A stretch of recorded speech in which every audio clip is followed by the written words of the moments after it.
I'm going to talk about the first domesticated species. So the agenda is that we're going to look at the gray wolf domestication, the last ice age, dogs, and some key takeaways. The last ice age, approximately 15,000 years ago, this was the time in which humans domesticated wolves. During this time, the Earth was in an ice age. There were lower CO2 concentrations, which is a key factor in climate change for the future. And the tundras in Eurasia plus North America were where wolves were first domesticated, specifically gray wolves. And these places contained areas of megafauna, which are large animals in which humans and wolves hunted. And this region was drastically different than today. Humans were highly social and had self-domestication ability, which traces back approximately 300,000 years ago, which was the ability in which they would use against wolves in order to domesticate them for hunting practices. The domestication of gray wolves. The domestication of gray wolves initially had little to no effect on how humans hunted. Wolves before domestication were very aggressive animals, and the strategy within human hunting changed very little, and this was because humans were already apex predators in how they hunted with strategy and weapons.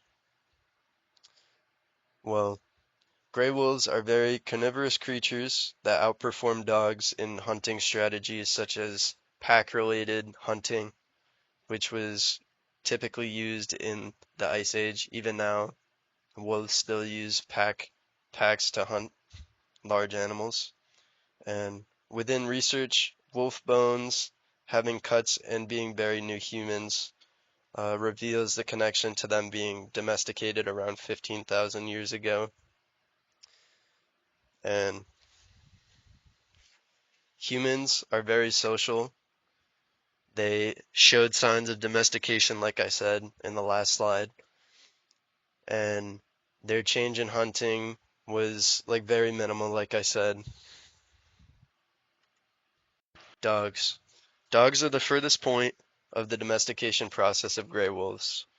This happened through the action of specific breeding during when humans and wolves coexisted. There would be This would have been impossible without the breeding techniques that humans used.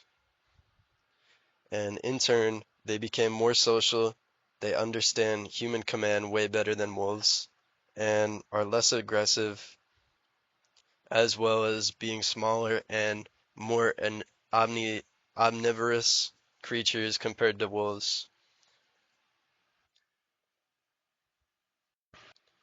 So I'm going to talk about some key takeaways from all my research that developed this project.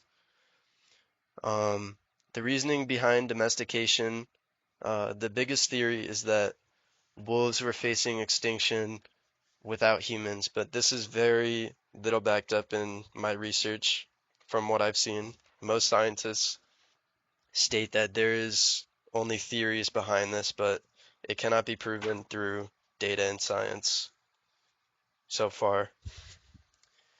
Dogs are heavily dependent on humans, as you know, and why this is so significant is because humans need to take care of them, or else they risk extinction without the protection of humans.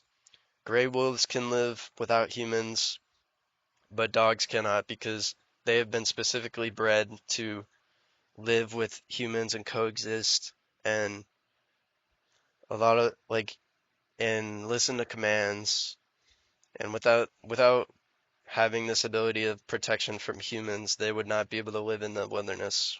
And and here's a list of my citations in chronological order that I used throughout the slides, and I would appreciate if you guys check these out because they're really interesting and I actually enjoy this topic. I hope you guys have a great rest of your day and see ya.